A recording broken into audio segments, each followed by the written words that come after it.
ஒரு சில நிகழ்ச்சி மட்டும்தான் மனசுக்கு ரொம்ப நெருக்கமா ஃபீல் பண்ணும். அதை நினைச்சாலே ரொம்ப சந்தோஷமா ஃபீல் பண்ணும்.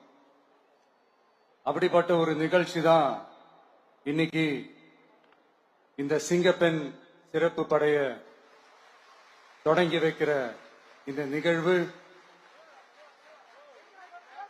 உண்மையிலே மனசுக்கு ரொம்ப நெருக்கமான ஒண்ணு, சந்தோஷமான ஒண்ணு. நம்ம பாட்டி, அம்மா, அக்கா, தங்கைகள், ஒவ்வொரு வீட்டில் இருக்கிற பெண் குழந்தைகள், இவங்க எல்லாருக்குமான பாதுகாப்பை உறுதி செய்வோம்னு சொன்னோம். ஆனா அது எலெக்ஷனுக்காக மட்டுமே கிடையாது.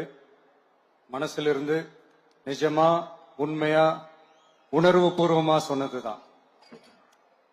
பெண்களுக்கு எதிரான இந்த கொடுமைகள்ல நமக்கு எப்பவுமே 0 டாலரன்ஸ் தான். அதுல ரொம்ப உறுதியா இருக்கிறோம். சோ சொன்னது எல்லாமே செய்யணும். கொஞ்சம் கொஞ்சமா, படிப்படியா அதை செயல கொண்டு வரணும். அதுல ரொம்ப தெளிவா இருக்கிறோம். அதனாலதான் ஆட்சிக்கு வந்த உடனே இந்த குறைஞ்ச நாட்களுக்குள்ளேயே இதை நடைமுறைக்கு கொண்டு வந்திருக்கிறோம். தமிழ்நாட்டில் இருக்கிற பெண்கள், பெண் குழந்தைகள் எல்லாருமே பாதுகாப்பா, தன்னம்பிக்கையோட இருக்கணும். அதுக்கான முதல் கட்டம் தான் இந்த ஸ்டெப்.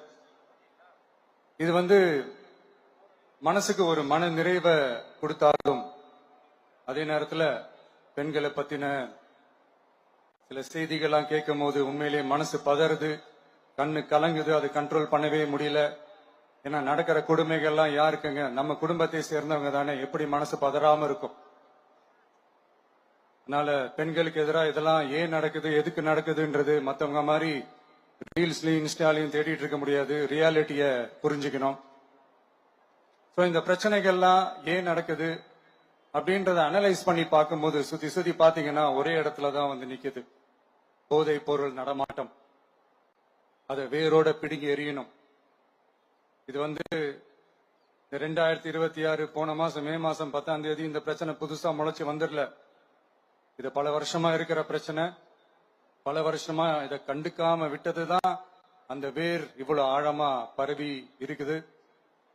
இத பல வருஷமா கண்டுக்காம விட்டது யார் என்றது நான் சொல்லிதான் உங்களுக்கு தெரியணும்னு அவசியம் இல்லை. அது உங்களுக்கே நல்லா தெரியும். இப்ப அதை பத்தி பேசியும் பிரயோஜனம் இல்லை. முதல்ல இந்த போதை பொருள் நடமாட்டத்தை வேரோட பிடுங்கி எறியணும். அப்படி எரிஞ்சாதான் இந்த பெண்களுக்கான இந்த சேஃப்டி ரொம்ப ஸ்ட்ராங் ஆகும். இது ரெண்டுமே ஸ்ட்ராங் ஆனாலே ஆட்டோமேட்டிக்கா சட்டம் ஒழுங்கும் சரியாகும். இந்த 3 விஷயம் சொன்னல, இந்த